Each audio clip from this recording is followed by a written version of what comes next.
Nós estamos no ano de revisão, onde, como o Abner disse, nossa proposta é entender, preste atenção, que boa parte da nossa vida está condicionada às nossas decisões. Nossa proposta é de uma forma muito sóbria, muito responsável, mostrar às pessoas que o diabo, apesar de toda a força, apesar de tudo aquilo que ele pode fazer, o poder dele sobre a nossa vida é extremamente limitado. É um poder que, na verdade, na maioria das vezes, é concedido por nós. É como se nós entregássemos a ele o direito de agir sobre as nossas vidas. Isso é uma regra de verdade absoluta? Não. Eu vou te mostrar isso hoje. Mas na grande maioria das vezes, boa parte dos problemas que enfrentamos hoje pode ser decisões erradas que tomamos há tempos atrás. Eu não sei se já aconteceu com você de comprar alguma coisa no cartão, financiado e muitas vezes, e depois da quinta, sexta parcela, quando vem te cobrando, tu não lembra mais o que é. Você fala, o cartão está me roubando, certo? Porque já faz tanto tempo que você comprou, às vezes você já usou, já acabou, mas continua pagando. Coisas do passado podem assombrar as nossas vidas. Essa é uma grande verdade. Quanto mais assertivos formos em nossas decisões, quanto melhor formos em nossas escolhas, nós evitaremos bastante sofrimento. Como eu disse, há casos que o sofrimento não foi uma decisão sua. Você pode ter herdado alguma coisa. Algumas coisas acabam caindo no seu colo. Isso é uma verdade. Nós também não podemos responsabilizar todos por tudo que acontece. Mas hoje eu quero mostrar uma coisa a você que eu acho que vale a pena nós pararmos para refletirmos, para revermos, certo? O tema da minha mensagem é: mudei de mundo, mas não notei. Não notei que mudei de mundo. Quando nós usamos a palavra mundo, eu quero apresentá-la aqui a vocês sobre 4 óticas. Primeiro, o mundo, tudo, a totalidade, todas as galáxias, tudo, ok? Olhando como um todo, o mundo não apenas é o mundo onde eu vivo, mas tudo. Eu estou inserido nesse ambiente, você está onde? Certo? Num mundo criado por Deus, que é muito maior do que nós muitas vezes conseguimos imaginar. A segunda vez que eu quero colocar a palavra mundo, eu quero colocar como nosso planeta. Certo? Aquilo que direta ou indiretamente interfere sobre nós. Para interferir na nossa vida, não precisa simplesmente fazer parte do nosso mundo, planeta, certo? A Lua está fora do planeta Terra, o Sol está fora do planeta Terra. As mudanças de Lua interferem nas marés, interferem, certo, nas plantas, no comportamento de alguns animais e tantas outras coisas. Mas o mundo como planeta, certo? Também nós não mudamos dele. Nós não mudamos no mundo da totalidade, nós não mudamos no mundo planeta. Mas o terceiro mundo é o mundo do nosso ambiente de convívio. É aquele ambiente que nós frequentamos. É quando Jesus disse: ide por todo o mundo, pregai o evangelho, A proposta de Jesus não era tirar todo mundo, ou seja, alguém daqui para ir para lá, alguém de lá para vir para cá, não. A proposta inicial é: vá para casa como gadareno, para o seu mundo, e mostra para ele quão grandes coisas fez o Senhor por ti. Vá para casa samaritana e mude Samaria, mude o mundo onde você está inserido. Na maior parte do tempo, nós também não vamos mudar de mundo. A maioria de nós vivemos bem próximo de onde nascemos. Essa é a grande verdade, ou pelo menos daquele ambiente cujo qual nós criamos, como se fosse o nosso ecossistema. Então, nesses três mundos, normalmente nós não mudamos. Nós não mudamos na totalidade, não mudamos do planeta Terra e muitas vezes ainda estamos no nosso ambiente de convívio. Porém, há um quarto mundo, o mundo dos princípios e dos valores. Quando nós mudamos para um mundo novo, com princípios novos, algumas coisas velhas podem ficar para trás. Pessoas, por exemplo, que foram criadas em ambientes ordeiros, educados, de repente mudaram para o mundo da marginalidade. E no mundo da marginalidade, os princípios e os valores são outros. Se eu não tenho, eu tomo de quem tem. Se essa pessoa oferece resistência, eu tiro a vida dela. Ué, mas que ideia é essa? Não, essa é a ideia do mundo da marginalidade. É assim que funciona. Bom, eu aprendi a ter uma vida sexual equilibrada, casta, digna, decente, mas se eu mudo para o mundo da prostituição, meus princípios e valores mudaram. Então, se você quer se casar com alguém, por exemplo, seria muito legal você descobrir quais são os princípios e valores dessa pessoa, pelo menos no ambiente atual. Mas você nunca terá a garantia de que essa pessoa poderá sustentar isso para sempre. Um fiel pode se tornar um adúltero no longo da caminhada. E você vai decidir por seus princípios e valores se vai engolir isso ou se vai mudar de mundo, tirando essa pessoa de seu convívio e optando por não inserir outra ou então inseri-la. O mundo de valores e princípios, ele é fundamental nós observarmos. Quando recebemos a Cristo, o que fizemos? Mudamos de mundo. Continuamos morando em Xerém? Para mim, sim. Mas eu mudei de mundo. Continuo morando no planeta Terra? Sim, mas eu mudei de mundo. Faço parte de toda essa estrutura de galáxias? Sim, mas eu mudei de mundo no que diz respeito a valores e princípios. Meus valores e princípios hoje, certo, são diferentes do mundo que eu vivia antes. Mas, Cláudio, que mundo é esse? Você é um extraterrestre? Não. O mundo dos princípios e dos valores. Então preste atenção nesse texto, vai ser rapidinho. 2 Crônicas, um dos textos que, talvez um dos que eu mais preguei ao longo da minha caminhada. 2 Crônicas, capítulo 28, verso 1. Coloca na tela, por favor. 2 Crônicas 28, 1. Acais tinha 20 anos de idade quando começou a reinar. Reinou 16 anos em Jerusalém, certo? Não fez o que era reto aos olhos do Senhor, ao contrário de Davi.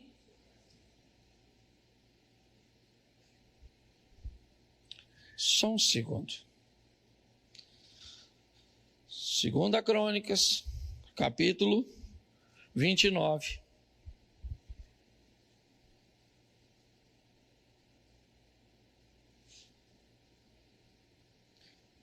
Volta no verso 1, santo varão. Ah, bem. Eu já ia falar que a Bíblia estava errada.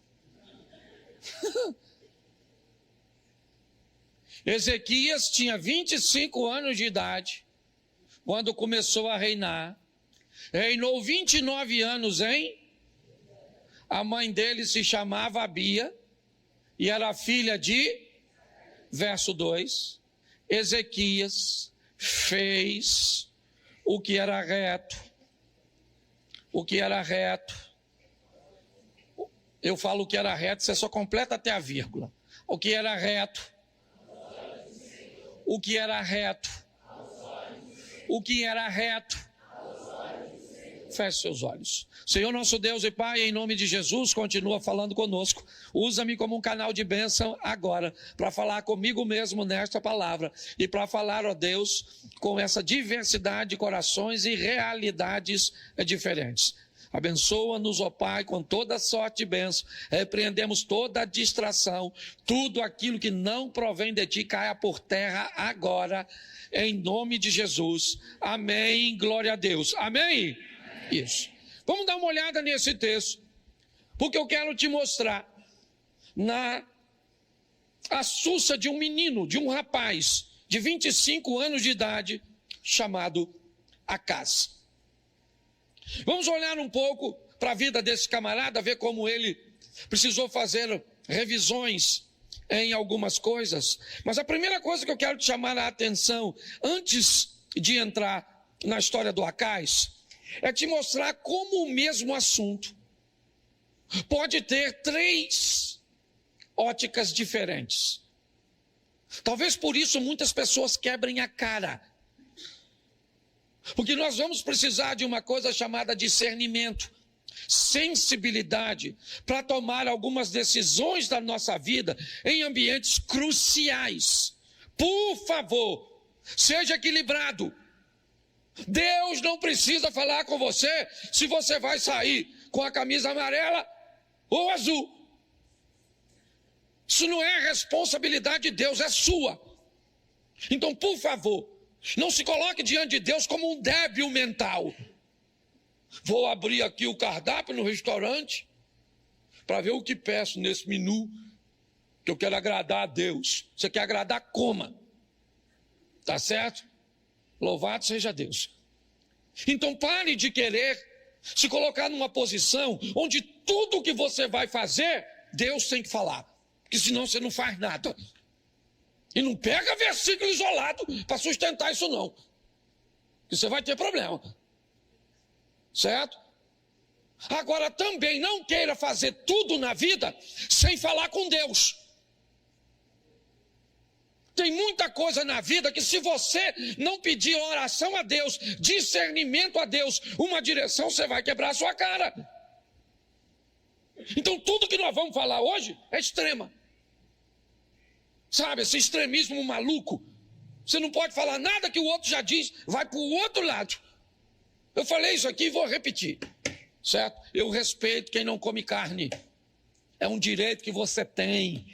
Você está entendendo? Agora, por favor, respeita quem come.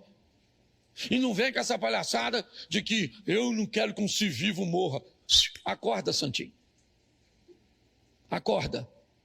Deixa eu te explicar uma coisinha. Você é o dos legumezinhos, da verdurazinha? Você sabe quando aquele arado... Eu, às vezes, vou cortar grama no sítio. Volta e meia a gente parte uma cobra no meio. Corta uma rã, uma perereca, uma lagarta.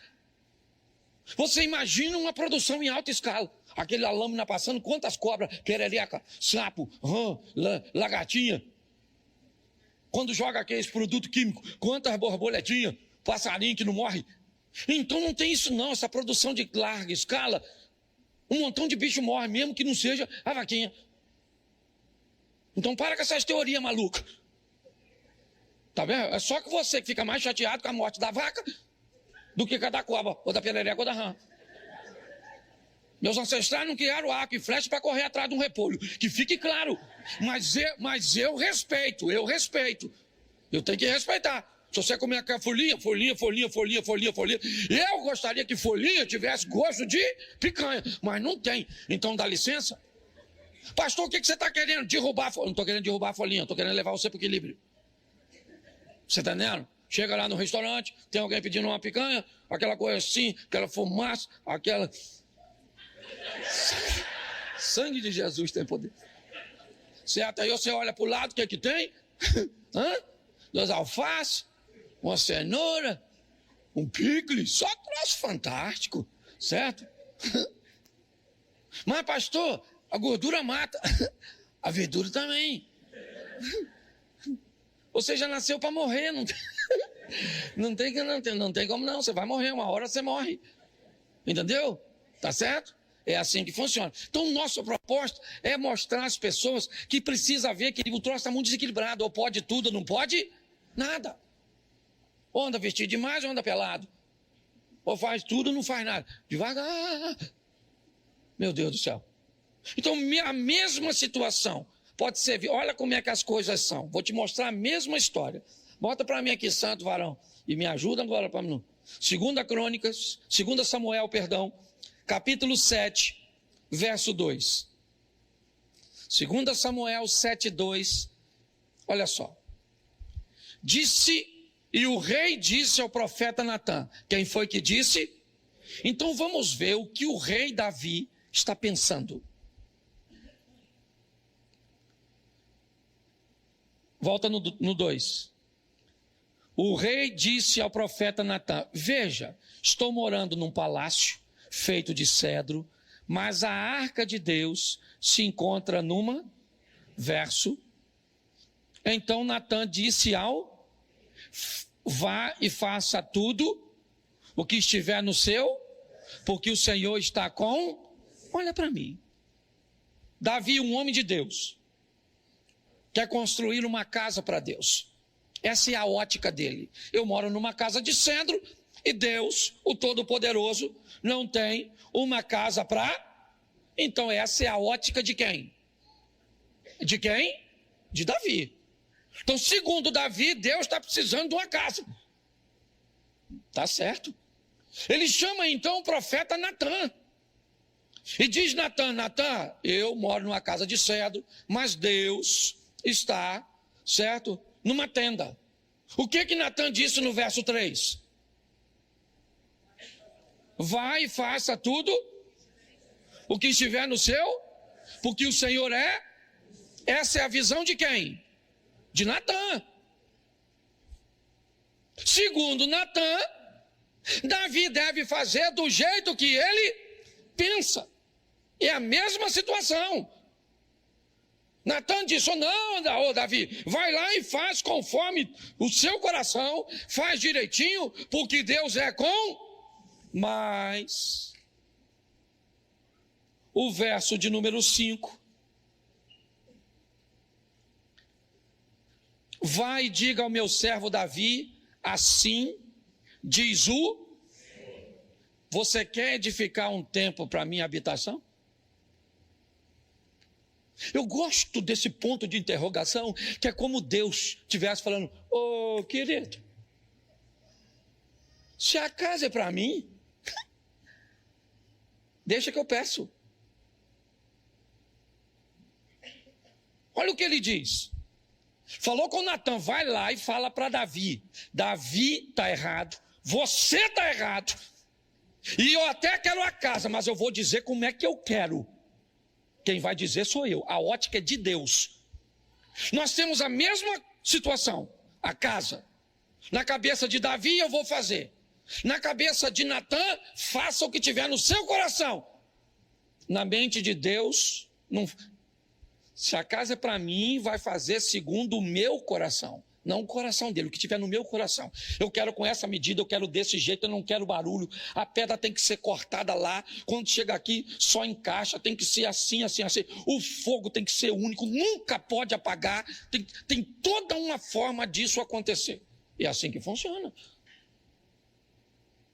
Eu estou mostrando a você que uma coisa pode ter três, pelo menos aqui, três óticas diferentes.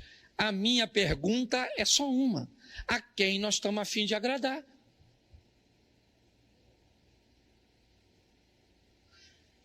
Muitas vezes nós estamos a fim de agradar os reis, os poderosos, os que ditam as coisas.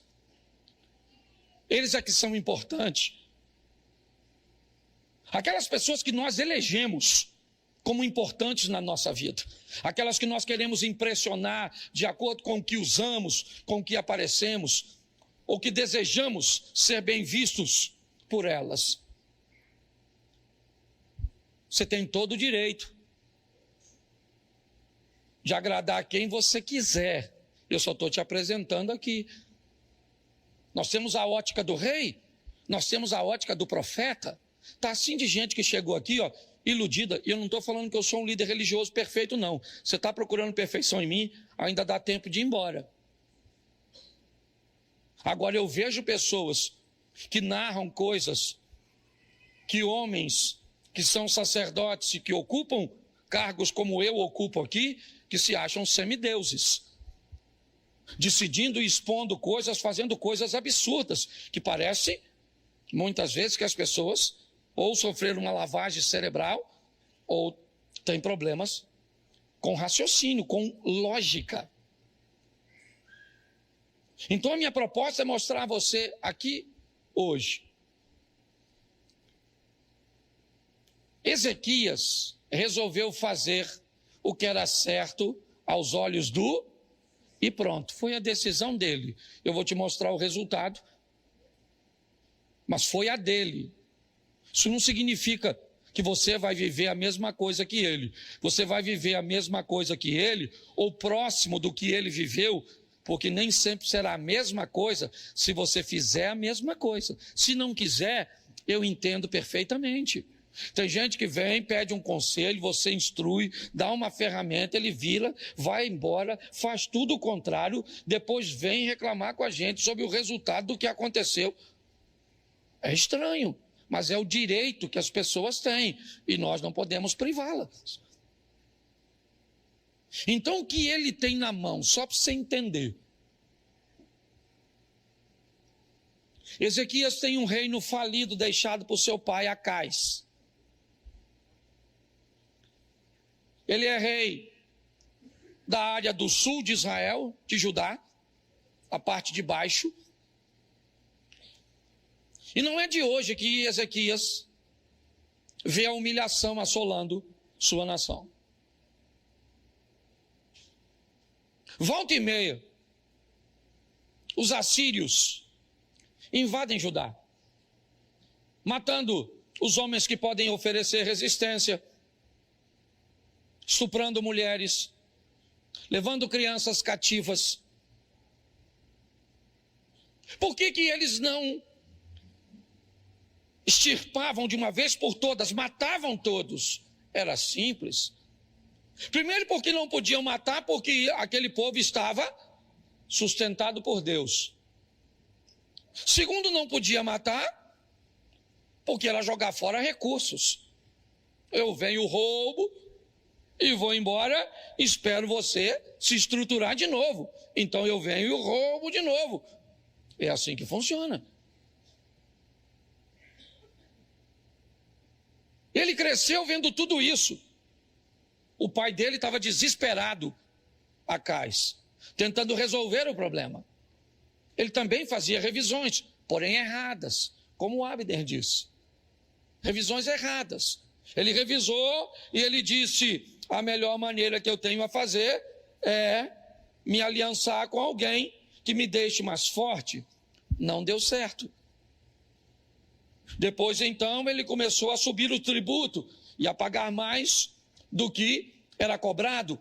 E ele agora, certo, ganha, segundo ele, um pouco de admiração de seus algozes, mas que continuam o pressionando. Volta e meia, as invasões vêm, tudo acontece. E tem 2 garotos crescendo. O nome de um, Senaqueribe. Ele é filho de Tiglade, o rei da Assíria. O outro garoto se chama Ezequias. Ele também está crescendo. Porque em meio às crises, alguém vai crescer dentro de você.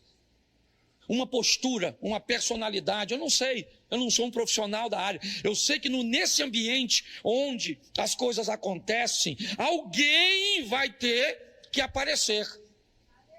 E é assim que acontece. Tem 2 garotos crescendo, o filho de Tiglade, Senaqueribe, e o filho de Acais.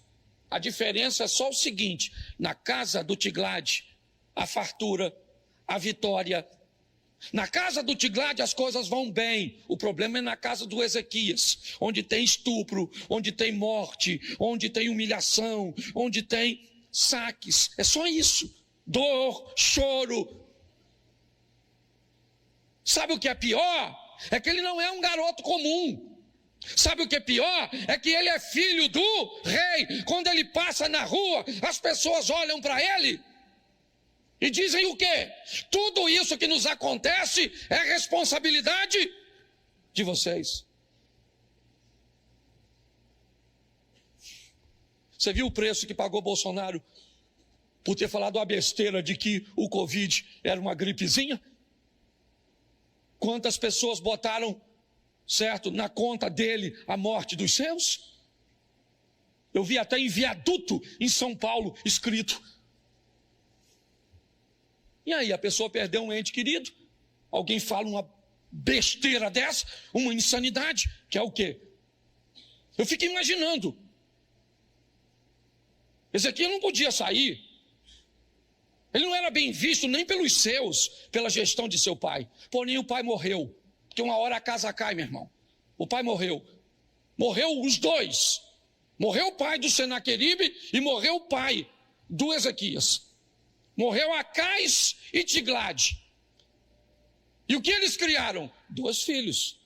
Só isso. 2 rapazes. Um acostumado a vencer, rico, poderoso, cheio de si. Porque às vezes é isso que os traumas fazem. Eles são tão fortes que transformam as pessoas de bem em soberbas. A pessoa não pode ganhar nada que acha que é melhor que os outros. Vira um dublê de rico. Do outro lado, quem está crescendo? O Ezequias, 25 anos de idade.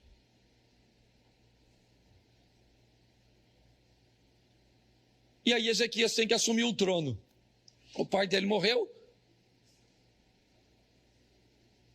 Mas que trono é esse? Que casa é essa? Que herança é essa? Não deixou nada. Deixou o quê? Deixou foi minha mãe traumatizada com o homem.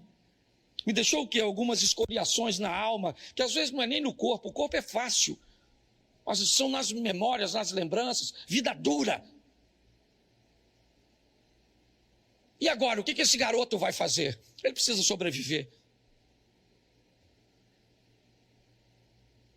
E ele vai sobreviver. 25 anos de idade, ele assume o governo. Um governo falido. Mas o texto é bem claro. E ele fez o que era reto aos olhos do Senhor. Pronto. O sucesso de Ezequias está em não querer agradar Senaqueribe. Em não querer agradar outras pessoas ou estruturas que poderiam apoiá-lo. O que ele queria era agradar a Deus. Então, o que ele faz? Não dá para copiar o pai dele. Já falei que o pai dele foi uma droga. Aí você quer definir para mim, eu até acredito na influência. Mas você quer dizer para mim que todo mundo vai virar um produto do meio? Meu irmão, conheço a vida de muita gente aqui. E gente que é gente boa, e venceu, e rompeu. Pode ter alguns resquícios, é verdade, comportamentais, porque ninguém é perfeito. Mas foi para muito longe de onde estava a geração de seus pais e de seus avós, em questões econômicas, em questões intelectuais, naquelas áreas que o Abner citou aqui. Chegou a hora dele assumir, 25 anos de idade, olhou, não tem ninguém aqui. Então, eu vou imitar alguém. Eu vou modelar, como a turma gosta de dizer. Quem? Davi. Um homem perfeito? Não. Um homem que aprendeu a se regenerar diante de Deus. É para lá que ele foi. fez como fizera Davi, seu pai. E a Bíblia ainda faz questão de citar o nome da mãe dele. O cara não valia nada, mas a mãe me parece que era gente boa. E o cara está construindo. O que ele vai fazer agora? Primeiro ano, depois você lê capítulo 29, que é muita informação. Primeiro ano do seu reinado, primeiro mês, abriu as portas da casa do Senhor. Que portas? As portas da casa onde Deus morava. Que o pai dele fechou. O pai de Ezequias fechou. Ezequias abriu. Os sacerdotes que trabalhavam na casa perderam o emprego. Foram fazer outra coisa, trabalhar em lavoura, sei lá o que foram. Mas assim que Ezequias assume, ele chama os sacerdotes e os levitas, diz: sacerdotes e levitas, santificai-vos agora, e santificai a casa do Senhor, e tirai da casa do Senhor toda imundícia. Nós vamos mudar esse negócio aqui, meu irmão. Chega, acabou. Chega uma hora que você tem que dar um basta na sua vida. Chega na hora que você tem que dizer: isso não interessa se vovó viveu, se mamãe viveu, se fulano viveu, chegou na sua vez e você decide se vai viver ou não. Isso pode ser uma questão econômica ou pode ser uma herança genética de um câncer ou de qualquer outra coisa. Abre as portas do Senhor, repara, né? E aí ele restabelece o culto.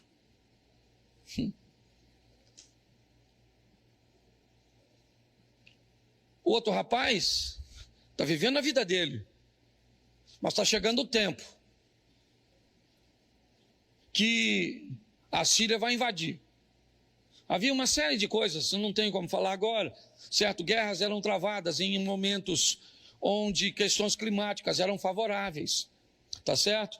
Basicamente todos eles tinham a mesma estrutura, então não fazia a mínima lógica estabelecer uma guerra em ambientes frios demais, certo? Onde eles estavam, porque senão eles venciam a guerra contra o inimigo e perdiam a guerra para a hipotermia. Então tem uma série de coisas envolta nisso. Mas ele agora tem culto. As coisas estão bem.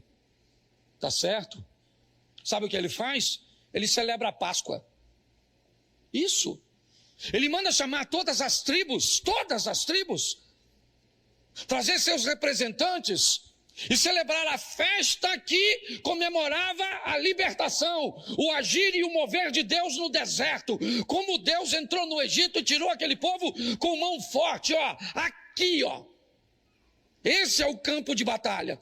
Deixa o Satanás ou a situação que aconteceu com você te deixar pessimista, negativista, fazer com que você tenha uma ótica ruim a seu respeito e a respeito da sua situação, fazer com que você nunca estabeleça nada de concreto. Se eu perguntar para você de quanto dinheiro você precisa, sempre é muito. Quanto dinheiro você precisa? Muito. Claro que tem que ser muito, porque muito não é um valor definido exato, e é por isso que você nunca alcança. Se você planeja alguma coisa, a primeira coisa que você tem que saber é quanto você precisa. É dizer um número para você mesmo, é dizer um número para Deus. Nós precisamos ser mais assertivos em nossas decisões. Ezequias sabe, a mente daquele povo está contaminada, então vamos trazer uma festa. A festa de quê? A festa que vai trazer a memória. Aí, turma, olha o que Deus fez lá, e o Deus que fez é o mesmo que faz. Sabe o que ele faz? Pede oferta. Pastor, ele pede oferta para um povo falido? Pois é, porque o que Ezequias está trabalhando não é com o preço, é com o valor. Aquela oferta é para Deus, sim ou não? E Deus é dono do ouro e dá isso. Então o que Deus quer de cada um de nós é que façamos o melhor. E aí as coisas estão acontecendo. Vamos lá, está acontecendo onde? Internamente. E Senaqueribe? Senaqueribe sabe nada disso. Senaqueribe está vivendo a vida dele. Mas o que está acontecendo em Judá? Ah, Judá Judá tem agora um cara chamado Ezequias. Mas quem é ele? Ele é filho do perdedor, Acais. Então deve ser outro perdedor. Não. Então deve ser um outro pecador. Não. Então deve ser um outro desequilibrado. Não. Mas por que não? Porque ele decidiu não ser. Você está entendendo? Ele decidiu que não ia ser e pronto. Agora sabe o que acontece? Nada. As coisas estão acontecendo normalmente. Até o capítulo 30. Põe aí para a gente adiantar. Capítulo 30, verso 1. 2 Crônicas. 2 Crônicas 31.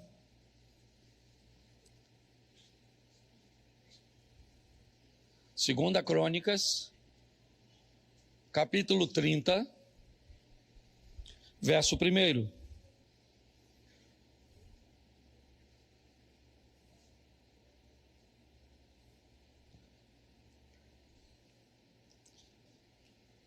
Tá ruim, irmão?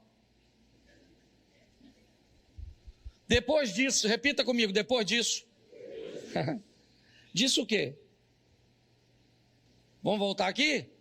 Depois de abrir as portas, acender as lâmpadas, queimar incenso, fazer a Páscoa, pedir oferta, restabelecer culto.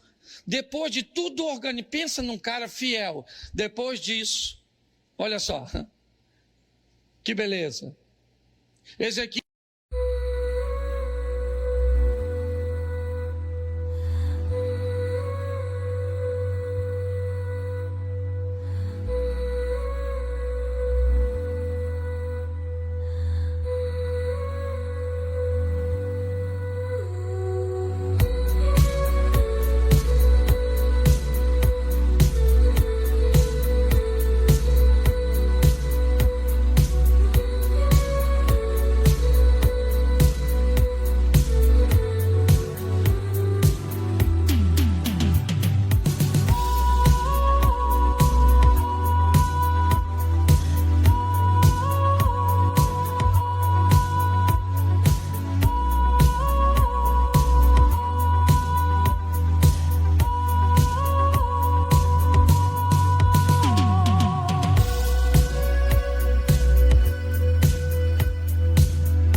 Porque conosco está alguém que é maior do que o que está com.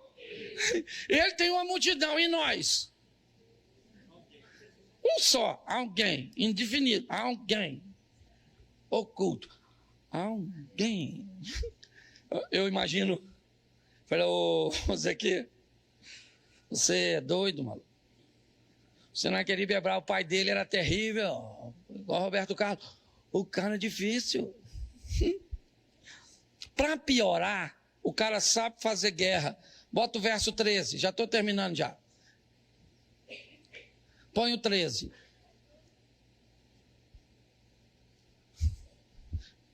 Se não precisasse trazer a memória, ele trouxe. Vocês não sabem os que os meus fizeram com todos os povos das outras? Será que os deuses das nações daquelas terras puderam de alguma forma livrar o seu país das minhas? Olha só!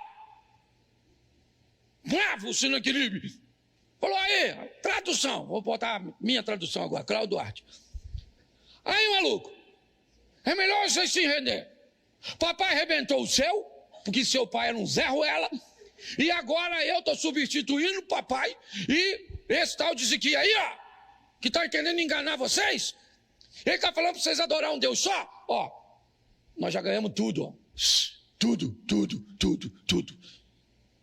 Nós vamos chegar aí e vamos arrebentar vocês. Está escrito aí, ó. Verso 20. Põe aí, santo varão.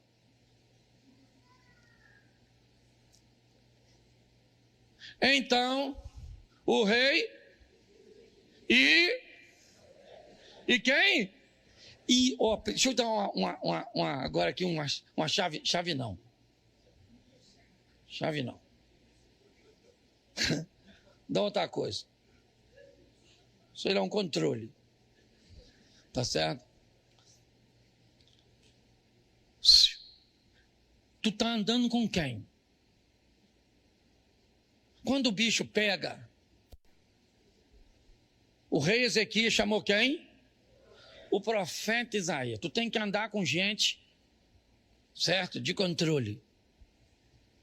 Para andar perto de tu. Ele chamou Isaías e falou: Isaías, meu filho, o Sinaqueribe está aí ameaçando nós ler uma carta. Se você ler a carta que o Sinaqueribe mandou, está aqui, ó, que não dá tempo de eu ler. Pensa numa carta, falou: olha, eu vou arrebentar vocês, vou arrebentar meu pai, arrebentou o pai de vocês, quero ver quem é o Deus de vocês para livrar vocês das minhas mãos. Se eu oro, eu ia orar assim: Senhor, eu estou aqui com Isaías, eu trouxe Isaías aqui, profeta do Senhor. Vim falar com o senhor do Sinaqueribe aí, ó. Ó, eu abri portinha, acendi lâmpada que papai fechou, o sacerdote tá tão bonitinho, tudo de branquinho, tem cultinho, tem canção, poderoso Deus, tem, saindo fumacinha, dinheiro tem muito não, que a gente não tinha quase nada, certo? Mas tá tudo lá. Aí o Sinaqueribe vem, sabe o que ele falou? Ele falou que eu não sou nada, que eu sou mentiroso, e isso eu nem ligo, senhor. Mas se o senhor escutar o que ele falou do senhor, eu estou aqui para fazer fofoca não, mas se eu sou o senhor, comigo eu nem ligo não. Eu sou um pobre mortal, mas se eu sou o senhor, eu ia fazer uma fofoca desse tamanho. Oraram por favor, em nome de Jesus Cristo Nazareno, quando for orar, diga o que é. Pastor, o que você tá... Eu fui orar eu viajei, me levaram para orar numa oficina. Pastor, o senhor pode orar aqui? Eu falei, claro. Então vamos orar? Eu falei, não, peraí. Orar por quê? Qual é o propósito da oração?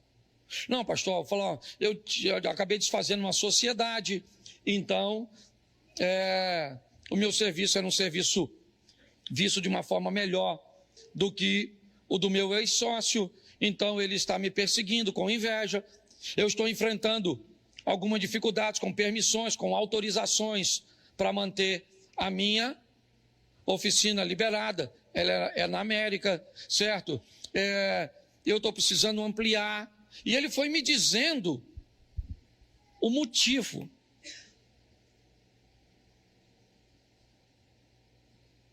Quando você for orar, por favor, seja pontual na sua oração. Senhor, me abençoa.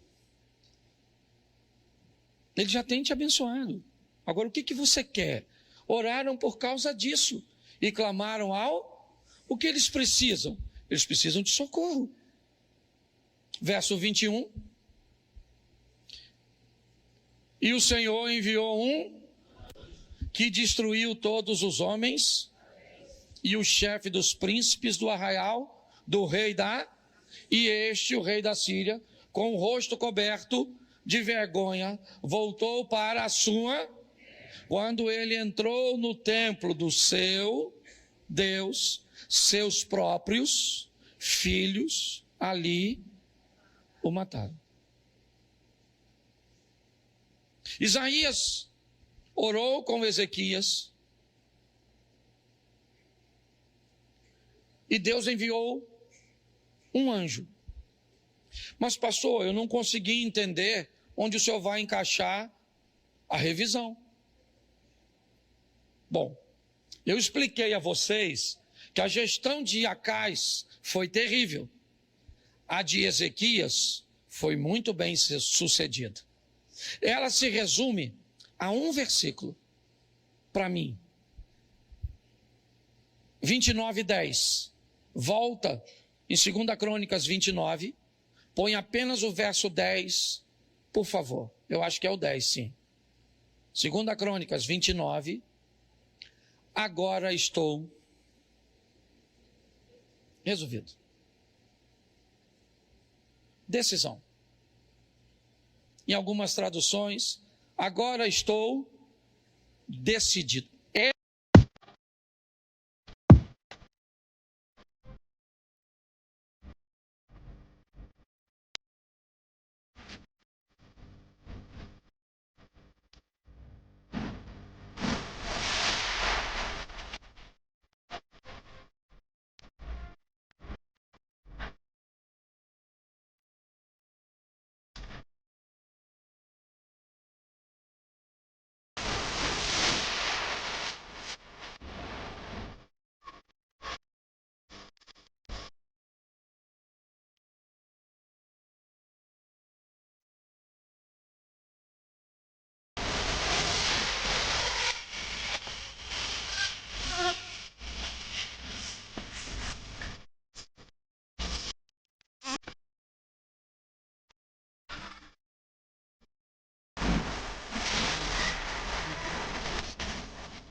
casa com o anjo. Chegando lá, cansado assim, ó.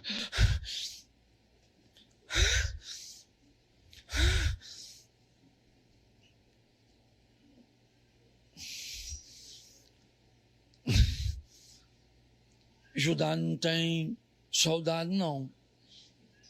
Judá não tem nem arma. Mas, maluco, Judá tem um anjo. E alguém deve ter falado um só.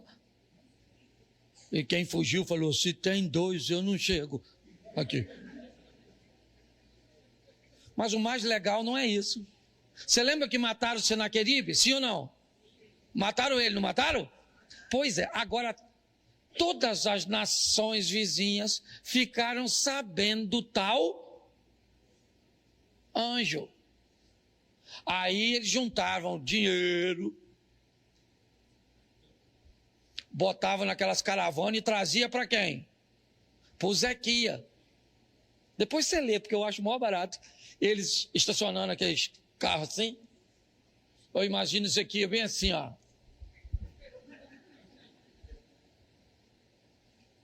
Sou assim com o anjo matador.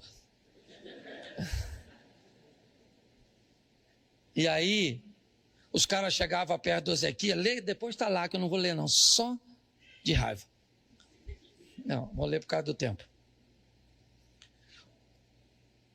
Os caras chegavam e falaram, Ezequiel! Falei com o Senaqueribe.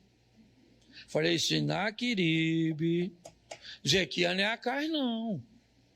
Ezequiel é um menino decente, tá? Falei para ele, Ezequiel, não se meter contigo, tá? Eu trouxe aqui os presentes para tu. Valeu, Ezequiel, ó. Ninguém aqui quer brigar. Ninguém aqui quer brigar com... Certo? É ou não é?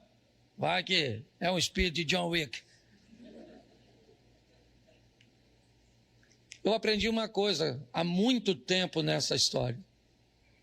O poder de uma decisão. Não se vitimize. Eu não sei quantas áreas você precisa rever. Eu não sei o que você precisa organizar. Eu só quero te mostrar que Ezequias fez tudo certo. E mesmo fazendo tudo certo, Senaqueribe se levantou. O que indica que fazer tudo certo nem sempre é garantia de que você ficará imune de sofrer uma retaliação e uma guerra. Mas um obediente, quando está em guerra, os céus estão de olhos abertos para defendê-lo. É só isso. Vão pelejar contra a sua empresa, vão pelejar contra o seu casamento, vão pelejar contra os seus filhos, podem pelejar do jeito que for, mesmo você estando em obediente. Mas, meu irmão, onde você não puder defender, lá vai estar um anjo de pé para proteger e agir a seu favor. Vale um amém?